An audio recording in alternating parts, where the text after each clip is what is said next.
नमस्कार। मैं डॉक्टर अनुसुया राजी हूँ।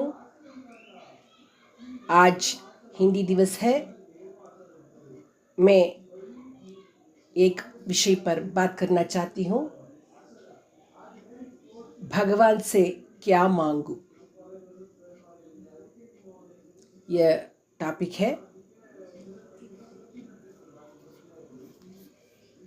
प्रिय बंधुओं, आजकल मंदिरों में भगवान से और उपासकों में साधु से कोई औलाद मांग रहा है, तो कोई दुकान चल निकालने की तरकीब पूछ रहा है, तो कोई पत्नी अपने पति का रोना रो रही है, तो कोई कोर्ट का केस सुलझाने के मूड में है, कोई पास होने का, कोई चुनाव जीतने का, तो कोई शरीर अथवा आर्थिक व मानसिक कष्ट दूर होने का आशीर्वाद मांग रहा है।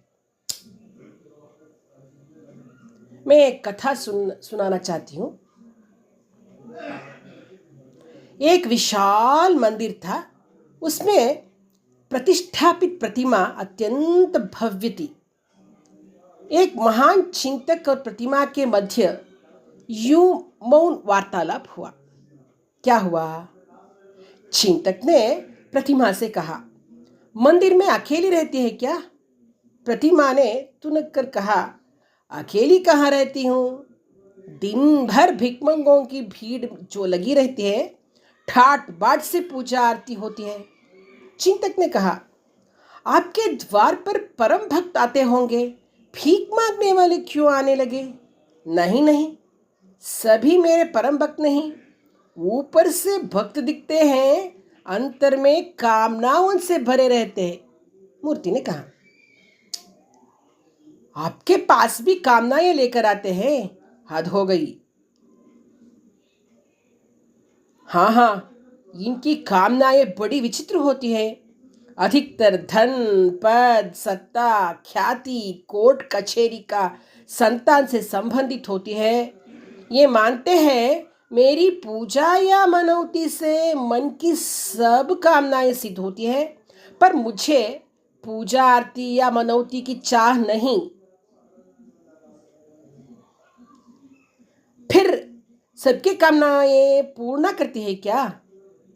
क्या बात करते हैं, मेरा स्वयं का सृजन मनुष्य करता है, उसकी कामनाएं पूर्ण करूं, ऐसी योग्यता कहाँ से लाऊं? जिनकी कामनाएं पूर्ण होती है जिनकी कामनाएं पूर्ण होने की है, वे पूर्ण होती है। जो कामनाएं पूर्ण होने की नहीं, वे पूर्ण नहीं होती। इसमें मेरा कोई हाथ नहीं, भगवान ने मूर्ति ने कहा। तब तो लोगों को समझाना चाहिए, भीख मत मांगा करो।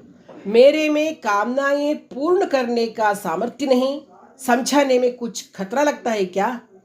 चिंतक ने कहा। मूर्ति ने कहा, खतरा इतना सा है, पूजा कम हो सकती है, किंतु खास बात नहीं। मुझे पूजा की प्यास नहीं, पर भीख मांगने से लोगों को जो आत्म संतोष मिलता है, उसे छीनना उचित नहीं, इसलिए मैं चुप रहती हूँ। खैर, मैंने अपनी गुप्त बात प्रकट की, इसे फैलाने में लाभ नहीं। इतने में तथाकथित भक्त आने लगे। चिंतक चुपके से विदा हुआ। ये तो कथा है। मित्रों, प्रभु व संतों से मांगना है। प्रभु से अथवा संतों से ऐसे मांगना है तो सत्संग मांगना, उनका आचरण मांगना, उन जैसा परम जागरण मांगना, उन जैसा समाधि मरण मांगना। भाग्य से जो मिलने ही वाला है, उसे क्या मांगना? अगर अपना पैसा बैंक के खाते में जमा है, तो काउंटर पर यदि अपना दुश्मन भी बैठा है तो उसे देना ही पड़ेगा। और यदि बैंक खाते में भाग्य में कुछ भी जमा नहीं है, तो काउंटर पर यदि अपना ही लड़का बैठा है तो वह कभी वो नहीं दे पाएगा। आत्मविश्वास जागृत करे, पुण्य व भाग्य पर भरोसा करे। ज्ञानी कहते हैं, कि प्रतिमा का दर्शन, पूजन, प्रार्थना, भक्ति उसे प्रसन्न करने के लिए नहीं, अपितु अपनी आत्मा में वीतराग के भाव उत्पन्न करने के लिए की जाती है। मित्रों, समझ में आया भगवान से क्या मांगना है? धन्यवाद।